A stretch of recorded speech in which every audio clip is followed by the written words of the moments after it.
అదే RTV app వార్తల్ని క్షణాల్లో చదివే అవకాశం ఉంటుంది. ఒక న్యూస్ పేపర్, ఒక టెలివిజన్ ఛానల్ మీ చేతుల్లో ఎప్పుడూ ఉంటాయి.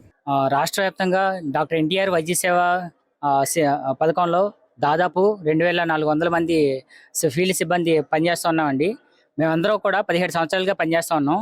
ఈ 17 సంవత్సరాల కాలంగా మేము పనిచేస్తున్నాం కానీ మాకు సరైన క్యాడర్ కానీ, సరైన ప్రభుత్వం నుంచి సమాన పనికి సమాన వేతనాలు కానీ అమలు కాక అందరూ కూడా కుటుంబాన్ని పోషించుకోలేక చాలా ఇబ్బందులు ఎదుర్కొంటా ఉన్నాం. దాని గురించని ఈరోజు ఏపీ ఆరోగ్య మిత్ర contract and outsourcing employees union తరపున, రాష్ట్ర యూనియన్ తరపున రాష్ట్రంలో ఉన్న అన్ని జిల్లాల వారీగా జిల్లాలో ఉన్న డీసీ ఆఫీసుల దగ్గర, కలెక్టరేట్ల వద్ద శాంతియుతంగా నిరసన తెలియజేసి మా యొక్క ప్రధాన డిమాండ్లు ఏమంటే, ప్రభుత్వం నుంచి ఇన్ని సంవత్సరాలు 17 సంవత్సరాలుగా మేము చేస్తున్న సర్వీస్ని పరిగణలోకి తీసుకుని ఫీల్డ్ సిబ్బంది అందరినీ కూడా ప్రభుత్వ కాంట్రాక్ట్ విధానంలో తీసుకోవాలనేసి అని ముఖ్యంగా డిమాండ్ చేస్తామండి. అలాగే ఏదైతే క్యాడర్ ఉందో, క్యాడర్కి సంబంధించి ఇప్పటి వరకు ఆరోగ్య మిత్రులకు కానీ, టీమ్ లీడర్ కానీ, ఈ వైద్య సేవ ఫీల్డ్ సిబ్బంది ఎవరికి కూడా సరైన క్యాడర్ ఇవ్వక ఎప్పటికప్పుడు అందరికీ జీతాలు పెరుగుతున్నాయి, అన్ని డిపార్ట్మెంట్లో జీతాలు పెరుగుతున్నాయి కానీ మాకు ఇంతవరకు సరైన జీతాలు అమలు కాలేదు. దానికి ముఖ్య కారణం క్యాడర్ లేకపోవడం అండి.